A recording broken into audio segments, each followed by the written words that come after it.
Hello স্টুডেন্টরা, tuition রুমে তোমাদের স্বাগতম। আজকে আমি ক্লাস 8-এর সেকেন্ড ইউনিট পরীক্ষার বাংলা প্রশ্নপত্র তোমাদের দেব। এর ফুল মার্কস 25 আর টাইম 50 মিনিট।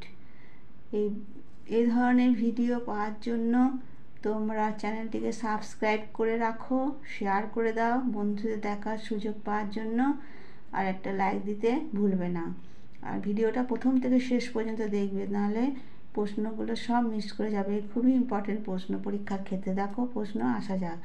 সঠিক উত্তরটি নির্বাচন করো। এখানে 3টে করে অপশন দেওয়া আছে। কামরাঙা, জলপাই, পেয়ারার দৌলতে বনভোজন বনভোজনে পরিণত হয়, ফল ভোজনে পরিণত হয়। তোমরা প্রশ্নগুলো দেখবে, উত্তরগুলো চটপট করে খাতায় লিখে নেবে। তোমরা নিজেরা সব পারবে, সব কমন প্রশ্ন। শুনেছি সিন্ধুমুনির, অন্ধমুনির, কর্ণমুনির হরিণ আহ্বান। তারপরে নিচের এগুলো 1 নম্বর করে আছে। তারপরে 1 নম্বর করে 6টা। নিচের প্রশ্নগুলির একটি বাক্যে উত্তর দাও। পাঠানদের মাতৃভাষা কি? সব ভালো ভালো প্রশ্ন আছে সব। মানুষ বড় একলা, কবি তাই কি করতে বলেছেন? তারপরে গ্রামের মানুষের একমাত্র ভাষা কি ছিল? বনভোজনের উদ্যোগ কাদের মধ্যে দেখা গিয়েছিল? সব কমন প্রশ্ন। তোমরা সব উত্তরগুলো করে নেবে। অপু নীলুর সঙ্গে দক্ষিণের মাঠে কি দেখতে গিয়েছিল? অপু প্রথম কার সঙ্গে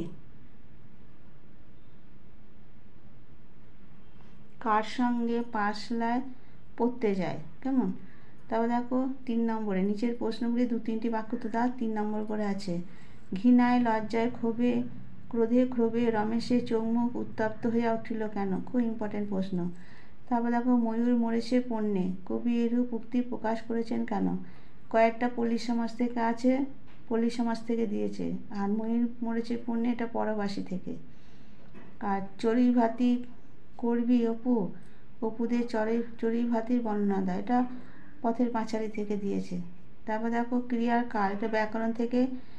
এটা 1 নম্বর করে 3টে প্রশ্ন আছে। মানুষই ফাঁদ পাচ্ছে, সে প্রভাতে স্নান সেরে মন্দিরে পূজা দিত, সে হয়তো জিতে বসে থাকবে।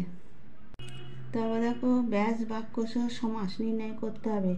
চৌরাস্তা, হাতাহাতি, যুগান্তর, মৃত্যুভয়, দেবদ্বিজ, চরণপদ। এটা ব্যাকরণে আছে, তোমরা সমাস বার করবে, দেখবে পেয়ে যাবে, বইটা বার করবে। তারপর দেখো সাধু থেকে চলিত ভাষা রূপান্তর করো। এটা হাফ করে আছে, হাফ করে নাম্বার আছে, এটা হাফ করে 6টা। সাধু থেকে চলিত ভাষা রূপান্তর করো। এটা সাধু ভাষা আছে, চলিত ভাষা রূপান্তর করো 2 নম্বরে। আরবেরা তাহার অনুসরণে বিরত হইলেন, তিনি স্বপক্ষীয় শিবিরের উদ্দেশ্যে গমন করিতে লাগিলেন। এগুলোই ছিল তোমাদের প্রশ্ন ইতিহাসের। তোমরা ভালো করে প্রশ্নগুলো লিখে নেবে, উত্তরগুলো চটপট করে লিখে নেবে, দেখবে সব উত্তর তোমরা পারবে, তোমাদের সব জানা উত্তর। চ্যানেলটিকে এই ধরনের ভিডিও পাওয়ার জন্য চ্যানেলটিকে সাবস্ক্রাইব করে রাখো আর শেয়ার করে দাও, যাতে তোমাদের বন্ধুরা দেখার সুযোগ পায়। আর একটা লাইক দিতে ভুলবে না। এখানেই আমার ভিডিওটা শেষ করলাম।